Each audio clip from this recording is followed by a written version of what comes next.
Yeah caller సిద్ధంగా ఉన్నారు. Yes మాట్లాడదా సార్? యా చెప్పండి సార్. నా పేరు శ్రీధర్ సార్. నా పేరు NGOs Hyderabad district executive member sir నేను. ఓకే. తెలంగాణ సార్. ఇప్పుడు తెలంగాణ ఎన్జిఓస్ నేను చాలా బాగా వెళ్తున్నా సార్. అది రియల్లీ థ్యాంక్ఫుల్ టు ద అధ్యక్షుల వారికి, ప్రజా కార్యదర్శి అందరికి ధన్యవాదాలు సార్. మాకు ఏపీజీఎల్ఐ టీజీఎల్ఐ అమౌంట్ మా పాపకు పెళ్లి కోసం అప్లై చేశారు. ఇప్పుడు దాకా అమౌంట్ రాలేదు. ఓకే. 1 year నుంచి ఉంది, రాలేదు. కోర్స్ ప్రభుత్వ బడ్జెట్ లేదని చెప్తున్నారు. Okay. I really thankful sir.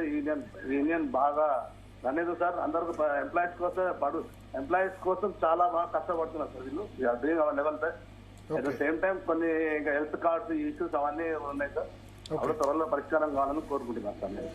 Yeah నా ఉచితాల గురించి ఏంటి జగదీశ్వర్ గారు, ముజీబ్ గారు మీ స్టాండ్ ఏంది, ఎట్లా ఏం చేయాలి?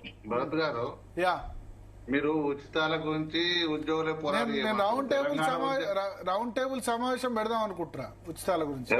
మేము కూడా వస్తాం. ఇంతకుముందు చెప్పినట్టు ఉచితాల గురించి ఉద్యోగులే పోరాడాలి. తెలంగాణ ఉద్యమం ఉద్యోగులే పోరాడాలి. అందరికి బాధ్యత. ఇప్పుడు ఉచితాలు ఇచ్చారు, దేశమే నాశనం అవుతుంది. ఉచితాలు ఇచ్చారు, దేశాలు ఎన్ని నాశనమైనాయి. ఉచితం అనేది పనిచేసేటోళ్ళకి ఇవ్వండి, పని సంస్కృతి కల్పియండి, అదొకటి ఉండాలి తప్ప ఇప్పుడు కామన్ గా ఇప్పుడు చాలా మంది ఉద్యోగులు ఇప్పుడు లైన్లో ఉన్నారు. మాకు డైరెక్ట్ మాకే ఫోన్ చేస్తున్నారు. అంటే విషయం చెప్తున్నాం. ఇప్పుడు ఉచితాలు ఇవ్వడం వల్ల మీరు ఉచితాలని మీరు మాట్లాడడం వల్ల బయట వాళ్ళు తిట్టొచ్చు కానీ ఓన్లీ ప్రభుత్వ ఉద్యోగం ఇప్పుడు రేషన్ కార్డు లేనిది ఎవడు ప్రభుత్వ ఉద్యోగులు లేదా ప్రైవేట్ ఉద్యోగులు ఇన్కమ్ ట్యాక్స్ తప్ప అందరికీ రేషన్ కార్డు 90% మంది రేషన్ కార్డులు ఉన్నాయి. బిజినెస్ చేసుకుని నెలకు 5-6 లక్షల రెంట్లు వచ్చేటోడు కూడా రేషన్ కార్డులు ఉన్నాయి.